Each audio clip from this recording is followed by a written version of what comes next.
Hi hello నమస్తే అస్సలం అయికు. నా పేరు ముస్తఫా షేక్. మీరు చూస్తున్నారు మున్నా వ్లాగ్. ఈ రోజు నేను కందుకూరు మండలం పల్కూరు గ్రామం తిన్నాను. ఇక్కడ CC road work Ajax machine తో ఎలా వేస్తున్నారో మీకు స్టెప్ బై స్టెప్ ప్రొసీజర్ చూపిస్తాను. ఇక్కడున్న సీసీ రోడ్డు అజెక్స్ 2500తో యూజ్ చేస్తున్నాము. సీసీ రోడ్లో ఫస్ట్ స్టెప్ వచ్చి ఇలా ఎర్త్ వర్క్ చేసుకోవాలి. దాని తర్వాత జీఎస్బీతో ఈవెన్గా స్ప్రెడింగ్ చేసి రోడ్ రోలర్తో కాంపాక్షన్ చేయించాలి. దాని తర్వాత ఛానల్స్ పెట్టి లెవెల్ పైప్తో లెవెలింగ్ చూసుకోవాలి. ఫ్యూచర్లో రెయిన్ వాటర్ పడ్డా కూడా అక్కడ ఆగకూడదు. కింద మనం పాలిథిన్ కవర్ మస్ట్ అండ్ షుడ్గా యూజ్ చేయాలి. వాటర్ ట్యాంకర్ ద్వారా అజాక్స్ మిషన్లోకి మనం వాటర్ని పంప్ చేస్తాము. అది దాంట్లో హైడ్రాలిక్ పంప్ ఉంటుంది కాబట్టి ఇలా సక్ చేసుకుంటుంది వాటర్ని. చూడండి ఒకసారి. మనం ఈ రోడ్కి M30 డిజైన్ మిక్స్ యూజ్ చేస్తున్నాం కాబట్టి as per estimate cement sand metal ఎంత రేషియోలో ఉండాలో అంత రేషియోలోనే యూజ్ చేసుకోవాలి. కంపల్సరీ మనం ప్లాస్టిసైజర్ అయితే యూజ్ చేసుకోవాలి. చూసారుగా ప్లాస్టిసైజ్ యూజ్ చేస్తున్నాము. నెక్స్ట్ వచ్చి కోర్స్ అగ్రిగేట్ కూడా మనం అచ్చంగా 20 mm మెటలే యూజ్ చేసుకోకూడదు.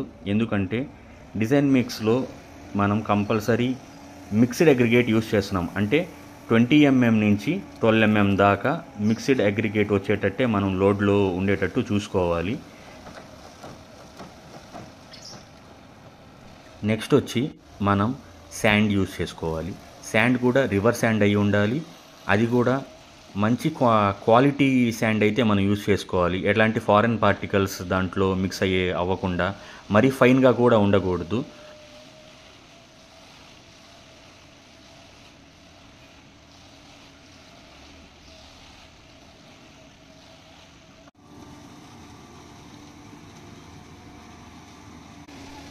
మనం కనుక కరెక్ట్గా అజాక్స్ మిషన్లో ఈ క్వాంటిటీస్ యూజ్ చేసుంటే మీరు చూడొచ్చు, కాంక్రీట్ పైనుంచి పడుతున్నప్పుడు అదేమి మరీ ఫ్లో అవ్వట్లేదు, ముద్దగా అక్కడే పడుతుంది. అలా పడుతుంటే దాంట్లో ఉన్న స్ట్రెంగ్త్ కూడా అలాగే ఉంటుంది. ఇన్ కేస్ అది ఫ్లో అవుతుంది అనుకుంటే దాంట్లో ఉన్న వాటర్ కంటెంట్ ద్వారా మన స్ట్రెంగ్త్ కూడా లాస్ అయిపోతాం మనం.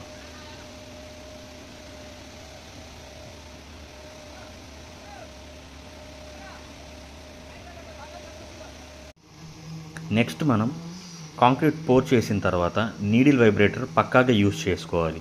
ఎందుకంటే మన సిమెంట్ రోడ్లో ఎక్కడ హనీకూమ్ స్ట్రక్చర్ రాకుండా ఉండాలన్నా, వాయిడ్స్ లేకుండా ఉండాలన్నా కంపల్సరీ మనం నీడిల్ వైబ్రేటర్ అయితే యూజ్ చేయాలి.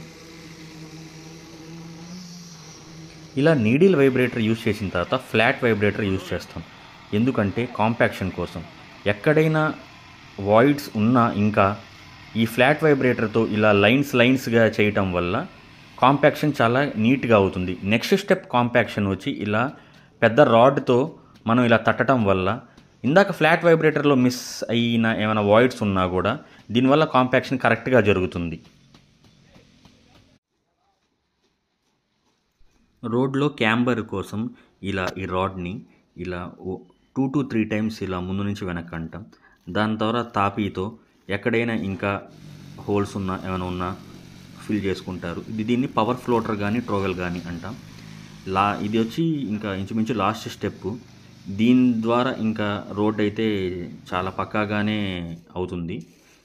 ఈ ఫ్రిక్షన్ కోసం మనం అయితే ఈ చీపురు తీసుకొని ఇలా ఘాట్లు పెడతాం. ఎందుకంటే రోడ్ ఎక్కడ వెహికల్స్ ఎక్కడ స్కిడ్ అవ్వకుండా దానికోసం. చూసారుగా ఇలా చేసిన తర్వాత అయితే ఇలా నీట్గా వస్తుంది రోడ్డు. ఇంకా సీసీ రోడ్లో ఫైనల్ స్టెప్ వచ్చి వాటర్ క్యూరింగ్ కోసం ఇలా పాండింగ్ స్ట్రక్చర్ యూజ్ చేస్తాం. మినిమం 21 days మనం కంపల్సరీ క్యూరింగ్ చేయాలి. లేదంటే M20 కానీ M30 కానీ స్ట్రెంత్ రాదు కోర్ కొట్టేటప్పుడు.